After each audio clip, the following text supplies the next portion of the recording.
Assalamualaikum warahmatullahi wabarakatuh.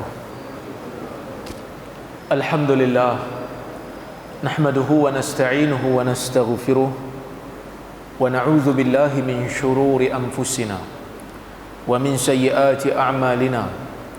Man yahdihillahu fala mudilla lahu wa man yudlil fala hadiya lahu. Asyhadu an la ilaha illallah wahdahu la syarika lahu wa asyhadu anna Muhammadan abduhu wa rasuluh. Allahumma salli wa sallim ala Muhammad wa ala alihi wa sahbihi ajma'in. Amma ba'd. Muslimin dan muslimat yang dirahmati oleh Allah Subhanahu wa taala sekalian, alhamdulillah pada malam ini kita dapat bersama-sama berhimpun dalam masjid ini yang saya ingat ini kali pertama kot saya datang masjid Jami' Berseri ini untuk kita bincang berkenaan dengan kepentingan mengikuti sunnah Nabi sallallahu alaihi wasallam. Tuan-tuan dan puan-puan dirahmati Allah sekalian, apabila kita melihat di dalam Al-Quran, Allah Subhanahu wa taala mewajibkan kita untuk mentaati Allah dan mentaati Rasul. Wa ati'ullah wa ati'ur Rasul. Taatlah kamu kepada Allah dan taatlah kamu kepada Rasul. Ketaatan kepada Allah dan ketaatan kepada Rasul merupakan tanggungjawab bagi setiap mukmin. Cuma apabila berlaku bid'ah di dalam masyarakat Muslim, munculnya golongan-golongan yang bukan ahlus sunnah wal jamaah, muncul golongan khawarij, muncul golongan syiah, muncul golongan qadariyah, muncul golongan jabariyah. Akhirnya golongan-golongan ini membentuk aliran-aliran yang sebahagian besar daripada mereka tidak lagi memandang kepada apa yang dinamakan sebagai sunnah. Sehingga kan kalau tuan-tuan dan puan-puan tengok kepada kitab Ar-Risalah yang dikarang oleh Al-Imam Syafi'i rahimahullah, Al-Imam Syafi'i meletakkan satu bab di dalam kitab Ar-Risalah menetapkan hujjah, menyatakan pelbagai dalil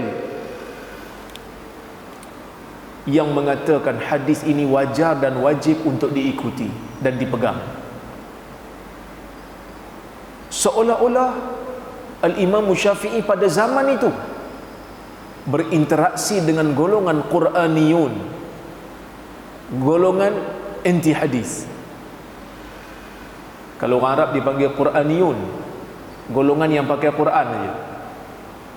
Tapi kita kat Malaysia kita panggil anti hadis sebab golongan Quran ni macam kita iktiraf dia ikut Quran, sedangkan dia tak ikut Quran pun. Dia kata dia ikut Quran sebab Quran suruh pakai hadis. Bukti Quran suruh pakai hadis, Allah Subhanahu wa taala sebut di dalam Al-Quran, wa ma ja'alnal qiblata allati kunta 'alaiha. Kami tidak jadikan kiblat yang sebelum ini engkau pandang kepadanya wahai Muhammad. Peristiwa ini berlaku ketika mana pertukaran kiblat daripada Baitul Maqdis ke Baitullah. Allah Subhanahu wa taala bila suruh orang-orang mukmin ni pindahkan arah kiblat daripada Baitul Maqdis ke Baitullahil Haram, Allah Ta'ala kata, wa ma ja'alnal qiblata allati kunta 'alaiha. Kami tidak jadikan kiblat yang sebelum ini kamu memandangnya. Maksudnya apa? Arahan pandang ke Baitul Maqdis tu arahan Allah. Arahan tukar pun arahan Allah.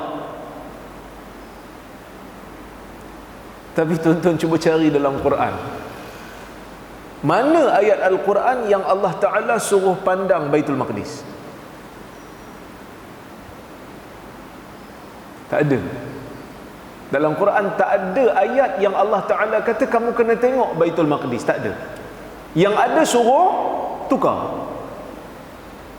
Kemudian Allah Ta'ala beritahu dalam Quran, yang kamu pandang Baitul Maqdis itu pun kami jadikan. Yang kamu pandang itu arahan kami. Maka para ulama seperti mana yang disebutkan oleh Syekh, saya lupa nama pengarang kitab tu, nama dia, tapi nama kitab tu Hujjatus Sunnah.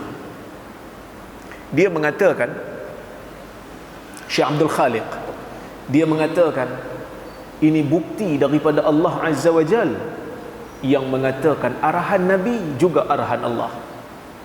Sebab yang mengarahkan orang-orang Islam ni untuk pandang ke Baitul Maqdis itu adalah Nabi Muhammad sallallahu alaihi wasallam. Yang mengarahkan orang Islam bila salat pada peringkat awal untuk pandang ke Baitul Maqdis, Nabi. Sebab tak ada dalam Quran, pastinya datang daripada sunnah Nabi sallallahu alaihi wasallam. Bila mana Nabi sallallahu alaihi wasallam berhijrah ke Madinah, perasaan untuk tukar arah kiblat ke Kaabah tu kuat bagi Nabi. Kerana pada peringkat awal, waktu Nabi sallallahu alaihi wasallam salat memandang ke Baitul Maqdis, waktu Nabi di Mekah tak rasa berat sangat. Sebab Baitul Maqdis tu di arah utara, Madinah pun di arah utara. Jadi kalau memandang Baitul Maqdis, kalau Nabi sallallahu alaihi wasallam salat nak menghadap Baitul Maqdis, Nabi boleh juga ke arah Kaabah sambil memandang ke Baitul Maqdis. Tapi bila Nabi SAW sampai ke Madinah, Madinah tengah-tengah di antara Mekah dengan Baitul Maqdis. Nak pandang Baitul Maqdis tak boleh pandang Kaabah, Nabi kena belakangkan Kaabah. Maka perasaan itu menjadi berat bagi Nabi SAW. Jadi beban bagi Nabi SAW.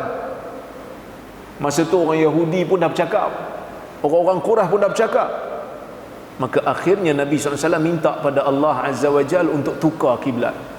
Allah Subhanahu wa Ta'ala izinkan. Maka sunnah Nabi SAW ini merupakan hujjah dalam agama. Maka sebab itu kita digelar sebagai Ahlus Sunnati wal Jamaah. Ahlus Sunnah wal Jamaah, golongan yang berada di atas sunnah dan golongan yang berada di atas metodologi jamaah. Siapa itu jamaah? Jamaatus sahabah. Kenapa golongan ahlu sunnah wal jamaah dipanggil ahlu sunnah wal jamaah? Kerana kita berpegang di atas sunnah Nabi SAW. Ketika munculnya golongan Mu'tazilah, ketika munculnya golongan Syiah, mereka tak pakai sunnah daripada sahabat Nabi SAW. Sebab tuan-tuan kalau tengok Syiah, dia ada kitab hadis dia sendiri yang datang daripada jalur imam-imam dia je, daripada keturunan Ali saja.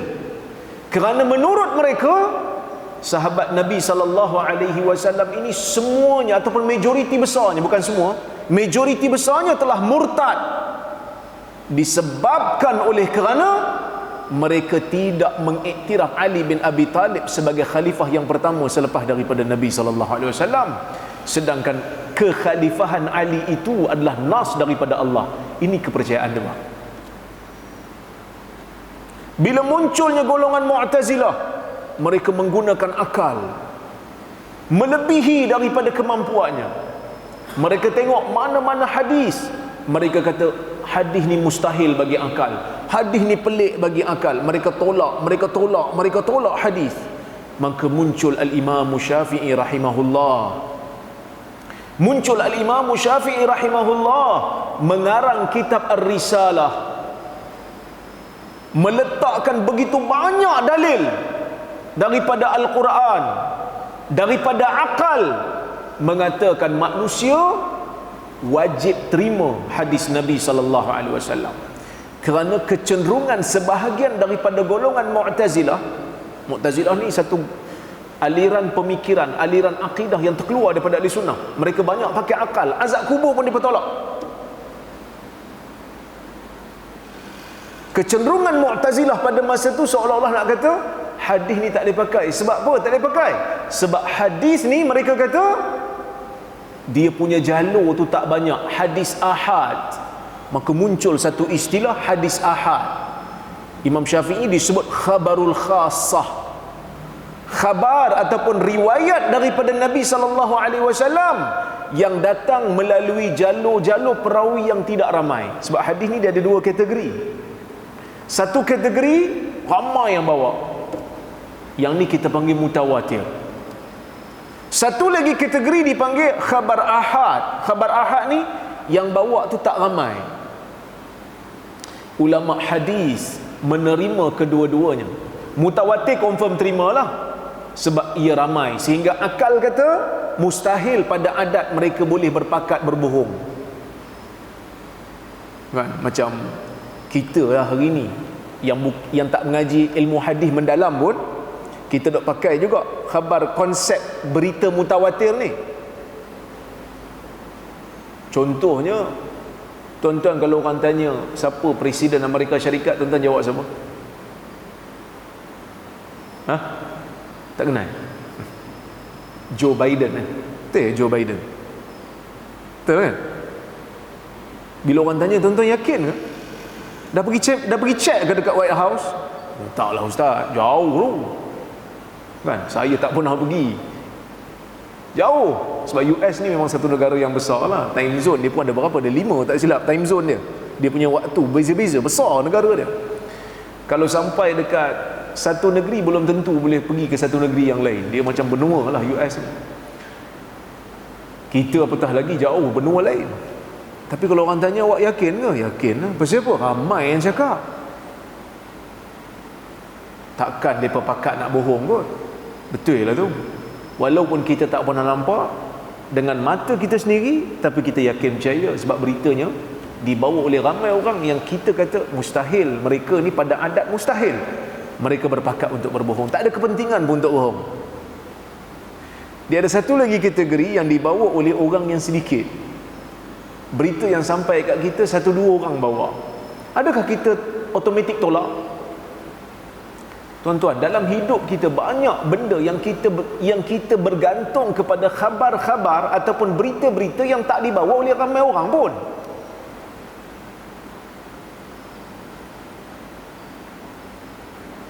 Tuan-tuan kerja, tiba-tiba kawan datang bagi tahu, esok ada meeting. Dia seorang bagi tahu. Tuan-tuan terima tak khabar tu? Datang tak esok? Datang. Sedangkan yang bawa berita tu seorang. Tapi pasal apa datang? Sebab tuan-tuan yakin dia ni amanah. Tapi kalau yang datang bawa berita tu kaki bohong, tuan-tuan akan cek dululah. Begitulah ulama hadis. Maka Al-Imam Syafi'i meletakkan kaedah yang banyak. Kan, bahkan di dalam Al-Quran Allah Subhanahu wa taala suruh kita pakai penyaksian 2 orang saksi selain daripada bab hudud lah. 2 orang saksi. 2 orang saksi ni kan berita. Saksi ni bawa berita 2 orang. 2 orang belum sampai tahap mutawatir lagi. Maka kaedah penghujahan Imam Syafi'i itu sangat cemerlang, sehingga Al-Imam Syafi'i digelar sebagai Nasirus Sunnah, pembela as-sunnah. Tapi cabaran terhadap hadis ni berterusan, sehingga pada hari ini berterusan. Seperti mana yang telah diisyaratkan oleh Nabi SAW. Nabi SAW dalam sebuah riwayat menyebutkan, ala inni utitul kitab wa mislahu ma'ah, ala yushiku rajulun muttaki'un ala arikatihi yaqul alaikum bihadzal Qur'an fama wajadtum fihi min halal fastahilluh wa ma wajadtum fihi min haram faharrimu. Nabi kata, sesungguhnya aku diberikan dengan Al-Quran. Aku ni diberikan dengan Al-Quran wa mislahu ma'ah, dan sesuatu yang seumpama Quran. Ketahuilah, akan muncul, Nabi kata, akan muncul, hampir-hampir zaman tu akan muncul seorang lelaki muttaki'un ala arikatih, duduk bersandar dekat tempat duduk dia, sangat selesa, dan dia berkata, alaikum bihadzal Quran, kamu hanya perlu ambil Quran, tak perlu pakai hadis. Kamu tak perlu pakai hadis, dia kata, lelaki ni kata. Nabi kata akan muncul zaman ni, fama wajadtum fihi min halal fastahilluh, yang kamu dapati dalam Quran itu ada benda halal, kamu halalkan dia. Yang mana kamu dapati dalam Quran itu ada benda haram, kamu haramkan dia. Nabi SAW kata, ketahuilah hadis sama seperti Quran. Wa innama harrama Nabi SAW kama harramallah. Apa yang Nabi haramkan sama seperti mana yang Allah Ta'ala haramkan. Maka kita sebagai orang mukmin yang namakan diri kita sebagai Ahlus Sunnah wal Jamaah, kita kena percaya, pertama, hadis itu merupakan hujjah dalam agama. Kita baca Quran, kita akan dapati ayat. Dan tidak mungkin untuk kita faham Quran melainkan kita kena kembali kepada hadis. Oleh kerana itu Allah Subhanahu wa taala menyebutkan, wa anzalna ilaika dzikr litubayyana lin-nas ma nuzila ilaihim. Kami turunkan kepada kamu Al-Quran supaya kamu, wahai Muhammad, dapat menjelaskan kepada manusia apa yang diturunkan kepada mereka. Allah Ta'ala turunkan kepada kita Quran. Kadang-kadang sebahagian sahabat pun ada tersilap faham makna Al-Quran, sehingga bila Allah Subhanahu wa taala menyebutkan dalam Al-Quran, kulu washrabu hatta yatabayyana lakumul khaytul abyad minal khaytil aswad minal fajr. Makanlah dan minumlah sehingga jelas terhadap kamu benang putih daripada benang hitam daripada fajar. Ada seorang sahabat Nabi SAW bila dengar ayat ni, dia ambil benang hitam dan benang putih, dia duduk makan. Esok nak puasa, sahur makan, duduk tengok benang putih dengan benang hitam. Selagi mana tak nampak beza, dia makan. Lepas tu dia bagi tahu kat Nabi SAW, sehingga Nabi kata, inna wisadataka al-arid. Kalau begitulah cara kepahaman kamu, bantal kamu akan jadi besar. Sebab yang dimaksudkan oleh Allah Azza wa Jalla di dalam ayat itu ialah bayadun nahar wa sawadul lail, ataupun bayadul fajar, cahaya fajar yang terbit daripada kegelapan malam. Maka cahaya fajar tu dia muncul macam benang putih, sedangkan malam itu seperti benang yang hitam ataupun tali yang hitam. Maka kita memerlukan penjelasan as-sunnah. Tuan-tuan dan puan-puan rahmati Allah sekalian, oleh kerana itulah para ulama daripada zaman dulu sampai zaman sekarang gesa kita untuk berpegang dengan sunnah. Itu yang negeri Perlis ni, dia Darus Sunnah, berpegang dengan sunnah, negeri sunnah, sayang sunnah. Sebab berpegang dengan sunnah inilah yang membuat kita selamat. Al-Imamul Auza'i rahimahullah, seorang tokoh besar daripada Syam, ulama hadis dan ulama fiqh daripada Syam, dia mengatakan, isbir nafsaka ala sunnah, sabarkan diri kamu berada di atas sunnah. Zaman tu dia dah pesan dah, nak pegang dengan sunnah ni kena sabar. Nak pegang dengan sunnah ni kena sabar banyak. Zaman ni lagi lah, kadang-kadang kita nak promosi benda sunnah, kena troll kan. Bila bincang benda sunnah, kita mesti bincang benda bid'ah. Bila bincang iman, mesti bincang kufur. Bila bincang tauhid, mesti bincang syirik. Kan Islam macam tu kan. Ada ma'ruf, ada munkar. Al-amru bil ma'ruf wan nahyu 'anil munkar. Ada positif dan ada negatif. Huzaifah pun kata, kana nas yas'aluna Rasulullah SAW 'anil khair wa kuntu as'aluhu 'anil syarr makhafata ayyudrikani. Huzaifah kata, manusia banyak tanya pasal kebaikan, aku tanya Nabi pasal keburukan, kerana aku bimbang keburukan tu akan datang menimpa aku dalam keadaan aku tak tahu dia tu kejahatan, aku tak tahu benda tu buruk. Jadi orang Islam, dia bukan hanya perlu tahu, bukan hanya perlu ambil tahu tentang iman, dia kena tahu apa yang boleh membatalkan iman. Dia bukan hanya perlu solat, dia juga kena tahu apa benda yang membatalkan solat.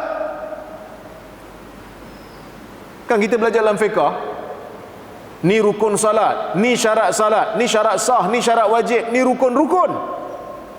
Last dia akan belajar perkara yang membatalkan salat. Sebab kita tak nak salat kita batal dalam keadaan kita tak sedar.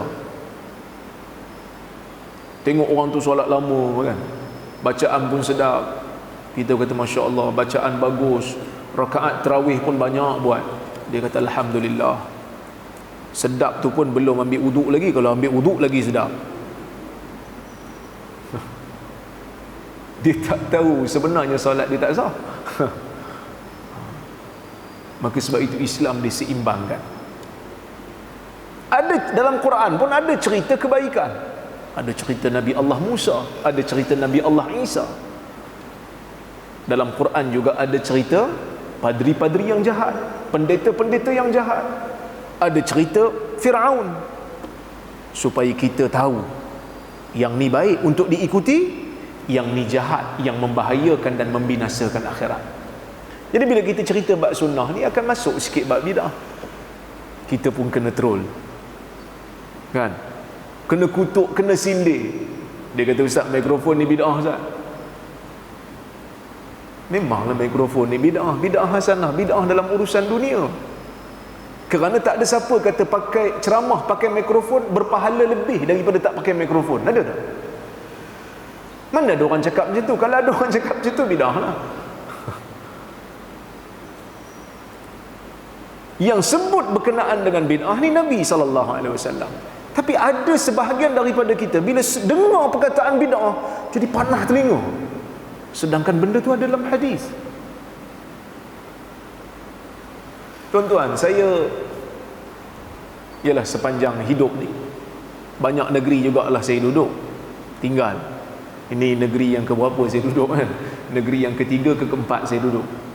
Alhamdulillah Allah Ta'ala bagi rezeki dapat berhijrah, tengok tempat orang, belajar budaya orang. Di Perlis ni Alhamdulillah dekatlah dengan jiwa saya, walaupun saya bukan orang Perlis, saya orang Perak. Cuma saya melihat sebahagian kecenderungan sebahagian daripada otoriti agama ataupun orang-orang yang mempunyai jawatan dalam agama ni, kadang-kadang ada kecenderungan nak menjelaskan kepada masyarakat berkenaan dengan bid'ah hasanah lebih daripada kecenderungan dia nak memperkenalkan orang kepada sunnah.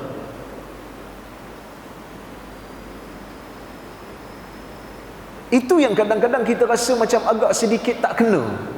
Bukan Perlis lah, di tempat lain. Kadang-kadang nak cerita pasal bid'ah hasanah sampai masuk dalam khutbah Jumaat. Sambutan maulid Nabi, dia kata, adalah sunnah bid'ah hasanah, maka kita kena mengiktirafnya. Bukan sekali masuk dalam khutbah Jumaat, banyak kali nak bagi orang faham.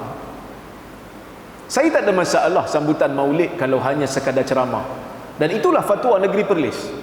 Kalau hanya sekadar ceramah, nak bagi tahu tentang perjuangan Nabi SAW, tak ada masalah. Okey, kerana orang masa tu pun tengah semangat nak dengar cerita pasal Nabi. Tapi kalau dia bawa mari benda-benda pelik, pergi tawaf kat kubur mana-mana pula, yang tu kacau lah, bid'ah. Cuma usaha kita nak bagi orang faham sunnah dengan usaha nak bagi orang faham bid'ah hasanah kadang-kadang tak seimbang. Sepatutnya usaha nak bagi orang faham sunnah tu kena lebih lah lagi. Sebab sunnah ni benda yang Nabi SAW ajar. Mana sama dengan benda yang Tok Guru ajar? Tak sama. Kerana ajaran Nabi SAW tu datang direct daripada Allah Azza wa Jalla.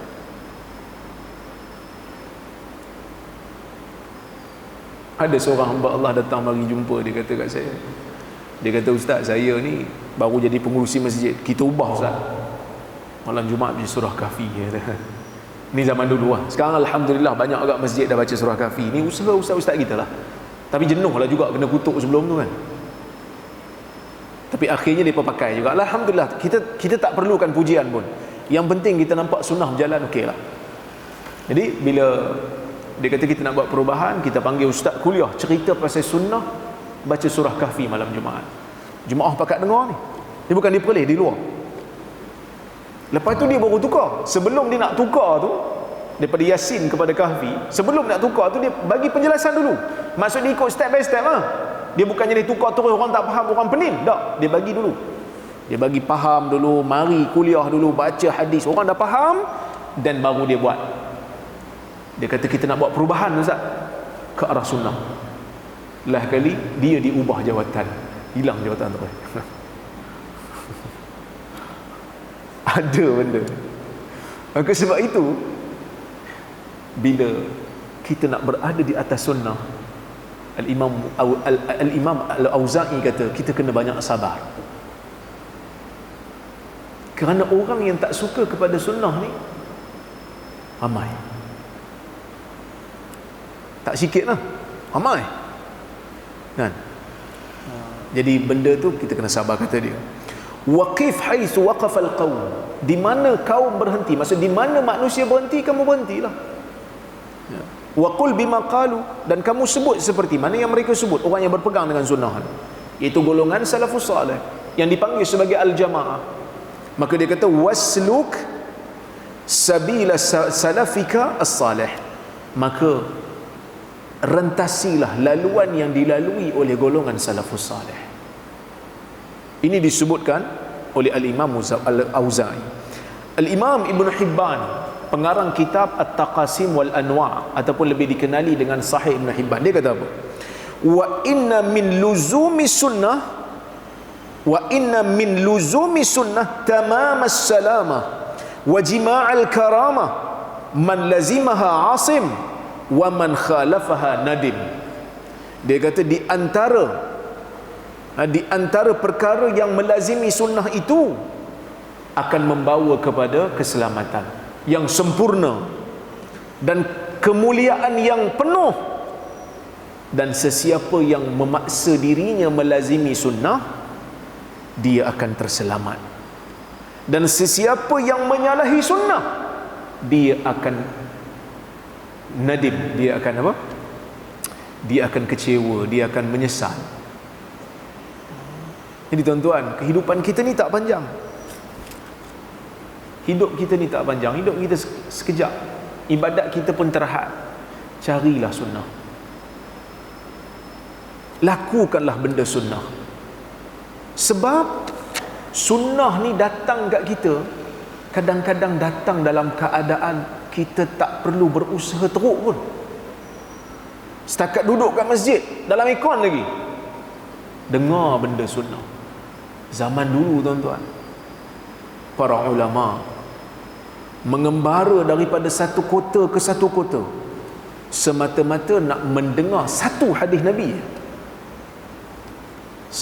Seperti mana kata Sa'id bin Musayyib, inni la asiru masirata yaumin wa laylah li ajlil hadisil wahid.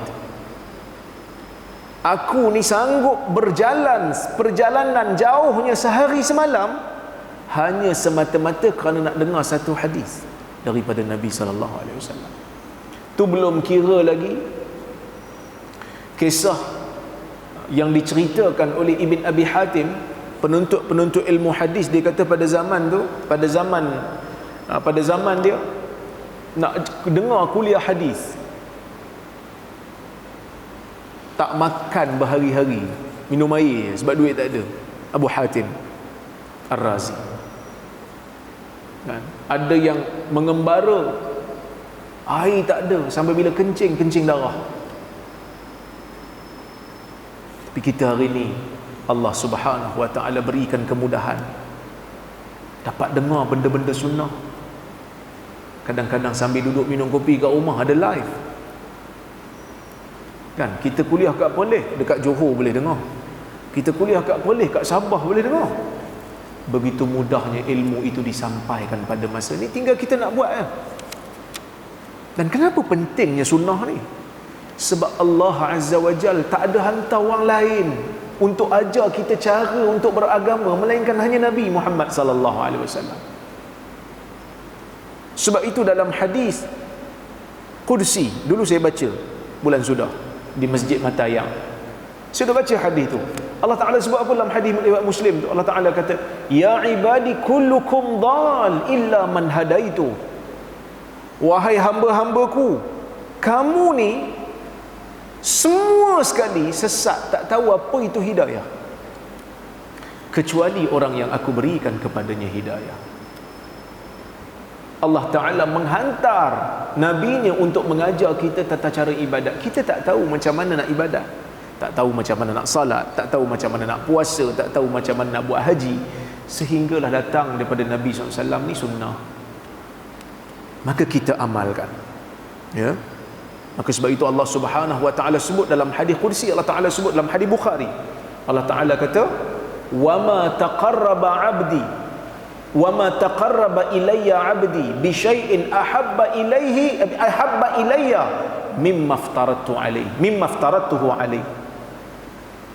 Tidak ada seorang hamba pun yang apabila dia menghampirkan dirinya kepadaku, yang aku lebih suka melainkan dia lakukan apa yang aku fardukan ke atas dia. Wala yazalu 'abdi yataqarrabu ilayya bin nawafil hatta uhibbahu. Dan apabila dia buat benda-benda yang wajib ni, dia tambah pula dengan benda-benda yang sunat sehingga aku sayang kat dia. Maka mengamalkan sunnah. Macam mana kita nak tahu benda wajib dan sunat? Datang daripada hadis Nabi sallallahu alaihi wasallam. Datang daripada ajaran Nabi sallallahu alaihi wasallam. Baru kita tahu benda ni wajib, baru kita tahu benda ni sunat. Semuanya berpandukan kepada panduan Nabi Muhammad sallallahu alaihi wasallam. Tak mungkin seseorang itu dapat mengeluarkan hukum tanpa ada panduan daripada wahyu. Tak kiralah dalilnya tu Quran ke, sunnah ke, ijma' ke, qiyas ke, masalah mursalah ke, semua ada panduannya daripada Al-Quran dan Sunnah. Kerana semua dalil-dalil ni tak menjadi dalil melainkan datang daripada Quran dan Sunnah. Sebab qiyas, mana boleh kita buat qiyas kalau tidak ada asal yang disebut dalam dalil? Tak mampu. Maka sebab itu tuan-tuan, kita mengetahui tata cara ibadat ni dengan Sunnah. Jadi tak salah lah orang awam tu didedahkan dengan dalil. Orang awam tak perlu tahu dalil, tak wajib lah. Dia tak wajib. Tapi kalau dia nak tahu, tak salah untuk dia tahu. Sebab ada sebahagian kadang-kadang dia kata orang awam buat apa nak tahu dalil? Tak payah tahulah. Kan? Kita kata kalau dia nak tahu, bagi tahulah. Kalau dia tak nak tahu, tak wajib tahu. Kenapa orang awam nak tahu pasal dalil ni? Kerana tuan-tuan, kadang-kadang ada beza kita beramal kerana tok guru cakap, dan kita beramal kerana Nabi SAW suruh. Dia ada feel itu lain.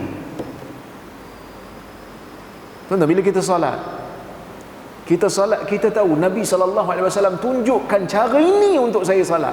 Kita tahu. Dia punya feel itu lain. Contohlah kita baca Fatihah.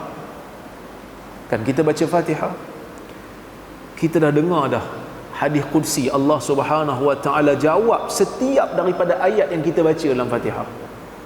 Bila kita baca Alhamdulillah Rabbil Alamin, kita tahu ada hadis Allah Ta'ala sebut dalam Sahih Muslim, Allah Ta'ala jawab, Hamidani abdi, hambaku sedang puji aku. Bila kita baca Ar-Rahman Ar-Rahim, kita tahu dalam hadis Allah Ta'ala kata dia jawab bacaan kita. Asna alayya abdi, hambaku memuji diriku. Dia punya feel tu lain. Sebab itu Syekh Waliullah Ad-Dihlawi dia kata hadis tu, bila Nabi SAW bagi tahu yang Allah jawab, yang Allah Ta'ala sendiri bagi tahu, Nabi riwayat daripada Allah hadis qudsi ni, Allah Ta'ala bagi tahu. Syekh Waliullah kata, orang yang tahu hadis ni, dia akan masa dia beramal, masa dia salat, dia akan dapat, bila dia hayati, dia akan dapat martabat ihsan. Kenapa ihsan? Jibril kata apa ni ihsan? Nabi kata apa bila Jibril tanya tentang ihsan? An ta'budallah ka'annaka tarah fa illam takun tarah fa innahu yarak. Ihsan ni kata Nabi bila ditanya oleh Jibril, Nabi kata kau menyembah Allah seolah-olah kau nampak Allah. Kalau tidak, kau kena tahu Allah Ta'ala nampak kau. Jadi bila kita baca, kita sedar Allah Ta'ala jawab Fatihah aku. Masa tu kita akan datang perasaan Allah sedang berada bersama dengan kita, menjawab setiap daripada rintihan bacaan Fatihah kita. So dia punya feel tu lain. Sebab kadang-kadang ibadat yang kita buat kadang-kadang khalin atau khali 'anir ruh, dia macam kering, dia tidak ada ruh. Sedangkan ibadah itu disyariatkan oleh Allah untuk menimbulkan perasaan ihsan. Maka bila kita baca hadis Nabi SAW, baru kita tahu, oh, Nabi ajar benda ni, oh, Nabi terangkan benda ni. Barulah kita buat tu dalam keadaan kita khusyuk. Barulah kita buat tu kita rasa benda ni berharga. Sayang kalau kita tak buat. Dan begitu banyak pahala yang berterusan yang kadang-kadang kita tak perasan pun. Tuan-tuan, Nabi SAW ajar pakai selipar. Bila nak pakai, seluk kaki mana dulu? Kaki kanan dulu. Bila nak buka, keluar kaki kiri dulu. Betul? Di situ je dapat pahala lah. Hak pakai selipar, buka selipar je, kita tahu benda sunnah. Alhamdulillah, kita memperoleh pahala. Bukan susah, benda-benda yang mudah. Kita duk cari kadang-kadang benda yang susah, tapi sunnah-sunnah yang mudah ni kadang-kadang kita terlepas kerana kita jauh daripada hadis Nabi SAW. So sebab tu kita kena perbanyakkan kuliah-kuliah hadis. Kuliah Quran pun kenalah juga, tafsir, tapi kuliah-kuliah hadis menceritakan tentang amalan-amalan sunnah. Dan saya ada satu buku saya tulis 40 amalan mudah menurut sunnah. Tapi buku tu dah habis dah cetakan dia tu, dah tak ada di pasaran. Tapi masih saya tulis tu, saya susun bersama dengan sahabat saya Ustaz Mustafa Suki, dengan seorang lagi sahabat saya Ustaz Usaid. Kami susun elok-elok. Ramai yang bila baca dia kata, Masya Allah, dia kata benda-benda yang disebut dalam ni kadang-kadang saya tak tahu pun. Benda yang kadang-kadang saya tak tahu pun, ia memang berasal daripada hadis Nabi SAW. Daripada situ kita mendapat pahala yang banyak. Bukan untuk diri kita je, bukan untuk diri kita. Kadang-kadang pahala tu orang lain buat, kita dapat. Sebab kadang-kadang orang duk pening jugalah, orang duk kata kat kita, siapa Ustaz duk kacau sangat masyarakat punya amalan ni? Biar je lah masyarakat nak buat apa pun. Yang Ustaz nak pergi ubah pada sunnah ni pasal apa? Benda yang dia buat ni salah. Kita kata bukan salah tak salah tu saya tak pastilah. Tapi kita nak promote sunnah ni, yang mana kalau kita buat, orang lain buat sebab kita buat, kita akan dapat pahala sampai bila-bila selagi mana benda tu berterusan. Kerana Nabi SAW menyebutkan dalam hadis, man sanna fil islami sunnatan hasanah falahu ajruha wa ajru man amila biha ila yaumil qiyamah min ghairi ay yanqusa min ujurihim syai'. Sesiapa yang menunjukkan satu jalan yang baik, satu sunnah yang baik, sunnah tu dah mati, dia hidupkan. Sunnah tu dah mati dah, dia hidupkan, dia akan dapat pahala. Kerana dia menghidupkannya, dia buat, dan dia juga akan dapat pahala kerana orang lain tiru dia. Sebab itu Nabi SAW sebut dalam hadis, Nabi kata, la ayyahdiyallahu bika rajulan khairul laka min an takuna laka humurun na'am. Kalau Allah memberikan hidayah kepada seorang lelaki melalui perantaraan kamu yang ajar dia, lebih baik, itu lebih baik untuk kamu daripada kamu dapat unta merah. 2-3 hari ni saya punya Facebook dihujani dengan mesej minta maaf. Dia minta maaf kat saya. Dia kata, Ustaz saya minta maaf. Ustaz saya macam-macam kata kat Ustaz, saya minta maaf. Tuan-tuan, bila orang datang minta maaf kat kita, saya bagi tips lah. Jangan tanya, minta maaf pasal apa? Jangan tanya. Boleh tanya, tapi tak perlu lah tanya. Sebab kalau dia cakap, dia sakit hati. Sekarang kalau dia tafsirkan, dia perincikan, saya duk kata macam ni kau Ustaz, saya duk kata macam ni, saya duk buat benda ni, kita sakit hati. Sedangkan sebelum ni kita tak tahu pun. Kan? Dia datang, dia minta maaf kat saya, dia kata saya macam ni, saya duk kata kat Ustaz, saya tak tanya, kata apa? Saya tak tanya. Saya kata, saya maafkan, doakan saya terus kekal berada di atas cinta sunnah. Walaupun kadang-kadang amalan kita ni taklah sebaik mana, tapi cinta pada sunnah akan menjadikan kita tetap mengajar dan beramal selagi mana kita mampu. Dan kita juga mengharapkan dia juga akhirnya akan faham kita bukan nak kacau masyarakat, tapi kita nak memberikan perkara yang lebih bernilai dan berharga daripada amalan yang mereka lakukan tanpa ada asalnya daripada syarak. Iaitulah yang datang daripada Nabi SAW. Dan hari ni orang duk bincang pasal nak bersatu. Tuan-tuan, nak bersatu ni susah. Bersatu pun dah jadi berdua. Faham? Nak bersatu ni susah, tak mudah. Tapi kalau betul-betul kita nak bersatu, kita kena bersatu di atas sunnah. Sebab kalau kita tak bersatu di atas sunnah, kita nak bersatu atas apa? Kita akan berpecah. Kita bagi azan dulu. Kita nak bersatu, kalau betul-betul nak bersatu di atas sunnah. Kalau tak, kita akan berpecah kerana pandangan manusia ni banyak. Ini yang disebutkan oleh Nabi SAW dalam hadis Al-Irbad Ibn Sariyah, yang mana Irbad kata, "Salla bina Rasulullah sallallahu alaihi wasallam zata yaumin summa aqbala alaina fawa'adana maw'idatan dharafat minha al-uyun wa wajilat minha al-qulub." Irbad bin Sariyah kata, satu hari Nabi SAW salat mengimamkan kami. Kemudian Nabi pusing. Nabi pandang kami, Nabi bagi nasihat kepada kami, bagi tazkirah yang menyedihkan, menakutkan. Air mata bergelinang keluar, berlinanganlah air mata ni. Jiwa pun rasa takut. Sehingga sahabat kata, "Ya Rasulullah, ka'annaha mau'idatu muwaddi'." Ya Rasulullah, ini macam nasihat orang yang nak meninggalkan kami. Fa'ausina, berikan kami nasihat, berikan kami wasiat. Nabi kata apa? "Usikum bitaqwallah was-sam'i wat-ta'ah." Aku berpesan kepada kamu supaya kamu bertakwa kepada Allah dan kamu dengar dan taat kepada pimpinan. Wa in kana 'abdan habsyiyya, walaupun dia tu hamba Habsyi.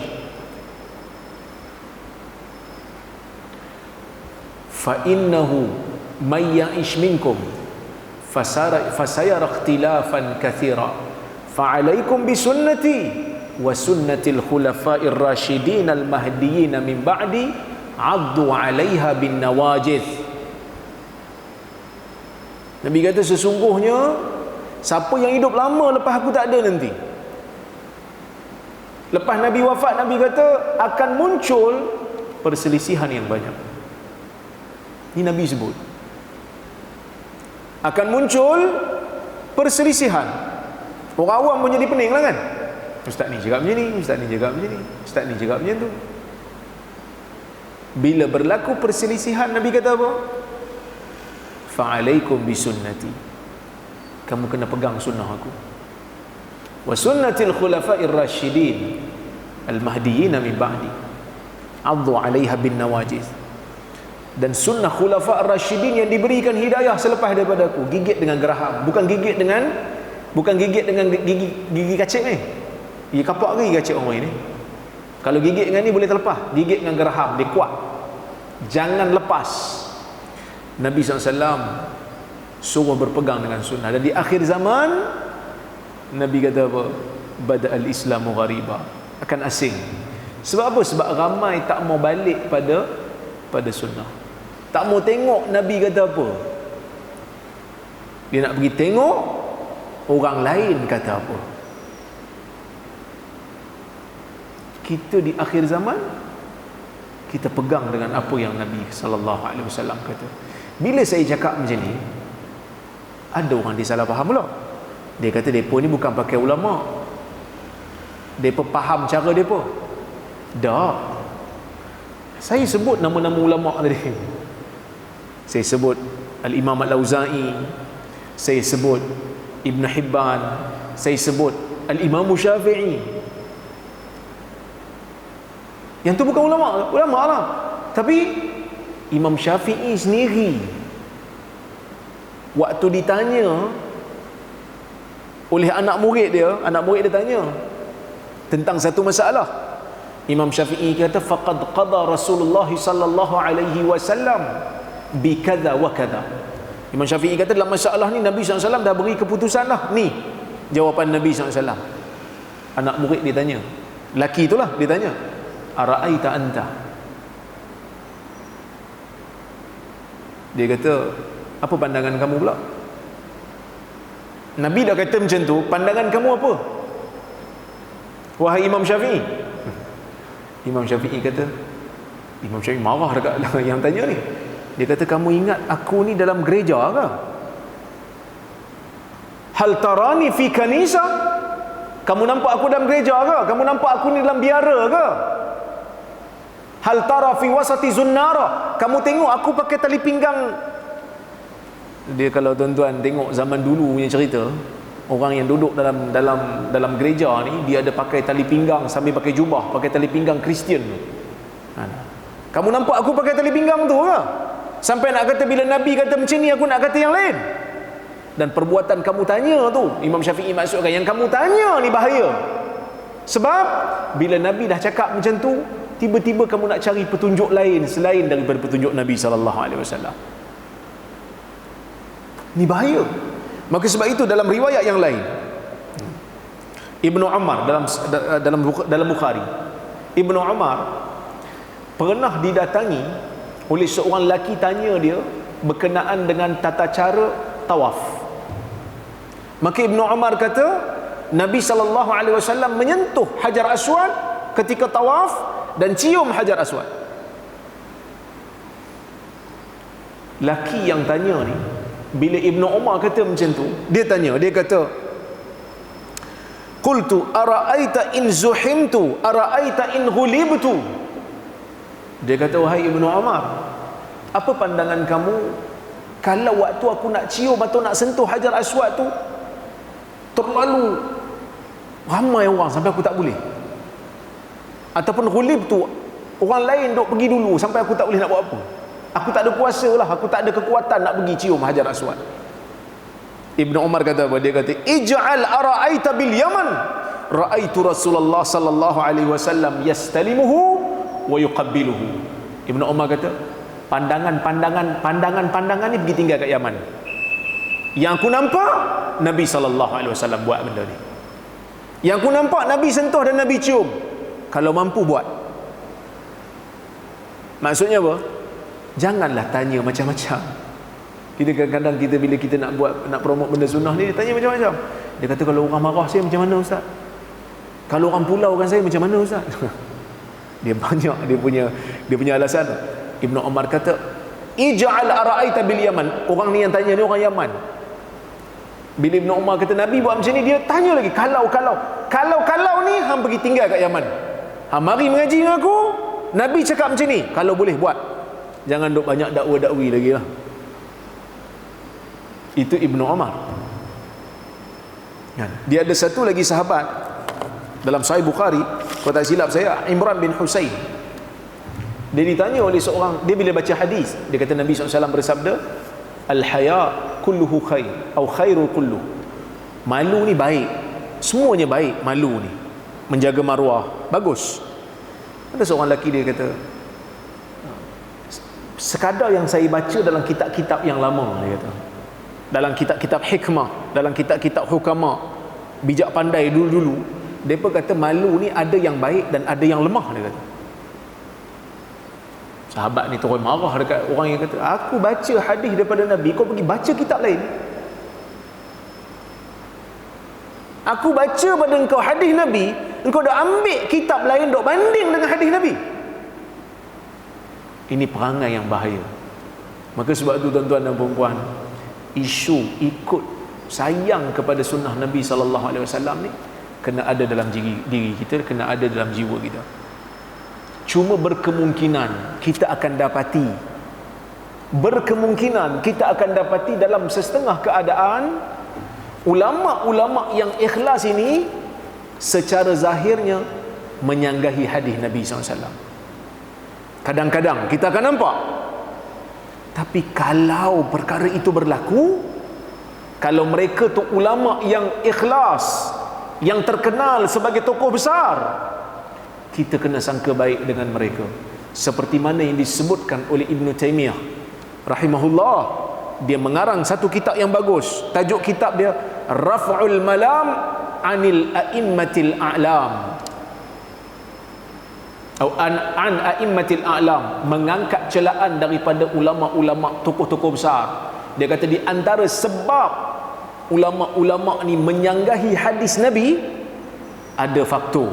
Yang pertama, berkemungkinan hadis tu tak sampai kat dia. Berkemungkinan hadis tu tak sampai, dia tak tahu hadis tu.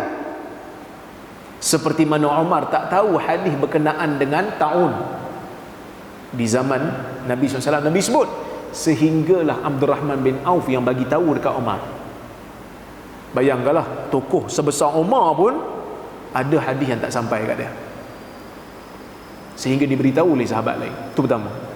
Yang kedua, berkemungkinan sahabat ni dia pakai hadis lain, sedangkan hadis itu telah dimansuhkan. Nabi dah batalkan hadis tu, dia tak tahu Nabi dah batalkan, dia amal yang asal. Dikatakan Ibnu Mas'ud sampai akhir hayat dia salat dalam keadaan rukuk, dia tak letak tangan di atas lutut, dia tekapkan dua tangan dia, letak tengah-tengah celah kangkang. Dia panggil tatbiq. Sebab dia tak tahu ada hadis Nabi SAW akhirnya suruh letak tangan di atas lutut. Bukan sebab dia nak lawan Nabi, tapi sebab dia tak tahu. Dan ada sebahagiannya ulama-ulama ni nampak menyanggahi hadis, bukan sebab dia orang nak sanggah pun, tapi sebab hadis tu sampai kat dia orang melalui jalan yang dhaif, sehingga dia orang tak boleh pakai. Sebab kadang-kadang perawi yang bawa tu tak bagus, so dia terpaksa dhaif kan. Dan perawi-perawi hadis ni dia kadang sebahagian kecilnya ulama beza kan, macam Muhammad bin Humaid Al-Razi, macam Ahmad bin Saleh Al-Misri. Muhammad bin Humaid, majoriti ulama kritik dia, sehingga kan Abu Zur'ah Ar-Razi yang satu negeri dengan dia, satu daerah dengan dia, memang kritik kau-kau, bukan kritik kecil-kecil, sehingga dia digelar sebagai pendusta oleh sebahagian ulama hadis. Ada yang kata dia matruk, ditinggalkan hadisnya. Tapi ada ulama yang sebahagian ulama-ulama hadis yang bersangka baik dengan dia, tengok dia okey, zahirnya okey, dia kata dia okey, maka berlaku perbezaan pandang. Contoh macam Ibrahim bin Abi Yahya, kebanyakan ulama hadis kritik Ibrahim bin Abi Yahya dengan kritikan yang keras, tapi Imam Syafi'i kata dia dipercayai. Maka sebab itu berlaku perbezaan pendapat. Dan kadang-kadang perbezaan pendapat itu disebabkan oleh cara faham yang berbeza. Tuan-tuan, saya bagi contoh. Dalam hadis, satu hadis dalam Sahih Muslim, Aisyah kata Nabi SAW kalau salat, Nabi duduk di rakaat yang kedua, Nabi akan duduk iftirash. Dalam satu lagi hadis,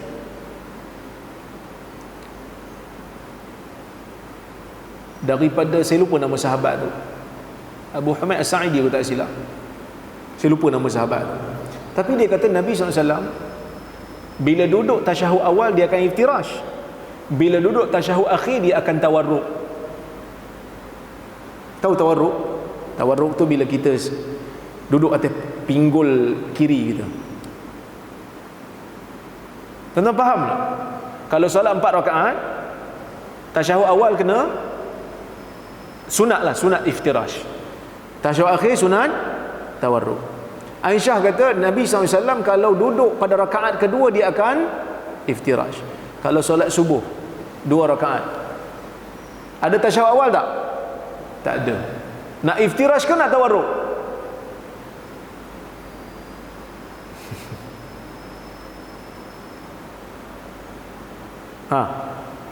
Nak iftirash kan nak tawarruk? Solat subuh mana ada tasyahud awal kan? Dia tak ada tasyahud awal. Nak pakai hadis Aisyah ke nak pakai hadis yang satu lagi dalam Sahih Bukhari itu? Dua-dua sahih. Sebahagian ulama seperti Imam Ahmad, dia kata kalau salat tu ada dua tasyahud, barulah kita pakai hadis Bukhari tu. Kalau cuma ada satu je tasyahud, kena pakai hadis Aisyah tu. Jadi sebab itu sebahagian orang yang ikut mazhab Hanbali, bila sampai aja solat subuh ataupun solat sunat yang 2 rakaat yang cuma ada satu je tasyahud, bila tasyahud akhir dia akan iftirash. Al-Imam Syafi'i dia kata tak. Yang sunnahnya, dia kata yang sunatnya, kalau ada 2 tasyahud, tasyahud yang pertama tu iftirash, tasyahud yang akhir tu tawarruk. Kalau solat subuh, dah kan hadis Bukhari itu perinci kan? Hadis Bukhari itu perinci kan? Tasyahud akhir je tawarruk lah. Jadi sebab itu Imam Syafi'i atau mazhab Syafi'i, solat subuh 2 rakaat pun kalau tahiyat akhir disunatkan untuk tawarruk. Perbezaan cara faham. Ini pun saya nak bagi pesanan jugalah kepada kawan-kawan yang semangat nak sunnah ni, kena faham juga. Bila kita mengaji dalam ilmu agama sunnah ni, bukan semua benda antara orang kata iman dan kufur. Kerana kadang-kadang ada sesat dan bukan sesat. Sebab bukan semua sesat tu kafir. Ada yang sunnah dan bid'ah. Ada juga rajih dan marjuh. Maksudnya bukan semua bab ni sunnah ni tak sunnah, ni sunnah ni bid'ah, bukan semua. Ada bab yang ni rajih, yang ni marjuh. Maksud yang ni tepat, yang ni kurang tepat. Tapi dua-dua ni understanding dia daripada dalil, daripada hadis. Sebab saya risau kadang-kadang ada orang kata dia tu tak sunnah. Pasal apa? Solat subuh pun tawarruk, sunnah apa? Tak, ini masalah khilaf yang muktabar, yang kedua-dua pandangan ni datang daripada hadis. Dia bukan sunnah dan bid'ah ni, dia rajih dan marjuh. Sebab ada pandangan ketiga juga, dia kata dua-dua boleh. Sebab dua-dua tu datang daripada Nabi SAW. Nampak? Ada pandangan yang berbeza-beza ni disebabkan apa? Disebabkan cara faham yang berbeza. Dan ada juga disebabkan oleh kerana dua dalil yang bercanggah. Cara ulama' nak selesaikan berbeza. Maka sebab itu berlakunya percanggahan pandangan dalam kalangan ulama'. Ada hadis Nabi SAW larang bila nak buang air, pandang kiblat, belakangkan kiblat, tak boleh. Tiba-tiba Ibnu Umar kata, aku naik rumah Hafsah, aku nampak Nabi SAW sedang buang air menghadap Baitul Maqdis, membelakangkan Kaabah. Perkataan Nabi tak bagi, perbuatan Nabi tunjuk boleh pula. Maka ulama' berbeza. Ni macam mana ni? Macam mana nak selesaikan ni? Sebahagian kata yang Nabi buat tu, yang Nabi buat dengan Nabi cakap tak sama kan? Nabi cakap dengan Nabi buat, mana lagi jelas?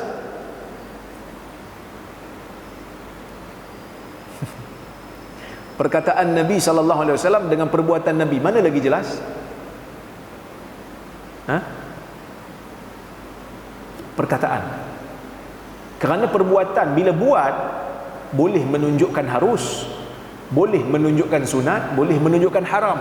So kita kena cari bukti yang lain untuk kata salah satu daripada 3. Tapi kalau Nabi cakap, kita tahulah yang ni Nabi kata sunat sebab Nabi galak, tapi Nabi tak tekan betul-betul.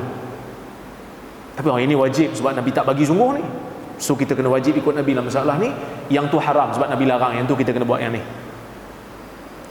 Bila Nabi tak bagi, larangan, tapi Nabi buat. Sebahagian ulama' kata yang Nabi buat tu khas untuk dia. Sebahagian ulama' yang lain kata yang Nabi buat tu sebab dalam bangunan. Dalam bangunan tak apa. Yang Nabi larang ni di luar. Maka sebab itu tuan-tuan dan puan-puan rahmati Allah sekalian, berlaku perbezaan disebabkan dalil yang bercanggah, dan cara ulama' menyelesaikannya juga berbeza mengikut kepahaman masing-masing. Wallahu ta'ala a'lamu bis-shawab. Saya kira cukuplah sekadar itu untuk malam ini. Ada soalan? Ataupun komentar saya ada silap di mana-mana, boleh beritahu. Dah bunyi tadi kan? Nak solat dah kita ni. So saya berhenti di sini dulu. Terima kasih atas jemputan, terima kasih atas kehadiran tuan-tuan dan puan-puan rahmati Allah sekalian. Kita jumpa lain kali. Saya mohon maaf terkasar bahasa tersilap kata. Aqulu qawli hadha wa astaghfirullahal azim li wa lakum. Wassalamualaikum warahmatullahi wabarakatuh.